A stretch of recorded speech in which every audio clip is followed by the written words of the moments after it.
এবার নিজ গলায় গান গেয়ে ভাইরাল হলো তারকারা। প্রিয় ভিউয়ার্স, এ বিষয়ে বিস্তারিত জানতে সম্পূর্ণ ভিডিওটি না টেনে দেখতে থাকুন। সম্প্রতি ভাইরাল হয়েছে তারকাদের নিজ কণ্ঠে খালি গলায় গান। সম্প্রতি কালকে পরিমণি একটি গান গায়।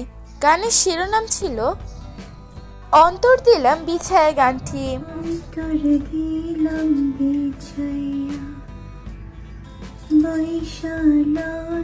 আবার বেশ কয়েকদিন আগে অপু বিশ্বাসও খালি গলায় একটি গান গিয়েছিল। গানটি ছিল শাকিব খান অভিনীত প্রিয়তমা গান। শুধু তোমার উপমা তোমাকে জানিয়ে দিলাম ও প্রিয়তমা। এদিকে বুবলি অভিনীত তার জঙ্গলি সিনেমার একটি গান গিয়েছিল বুবলি।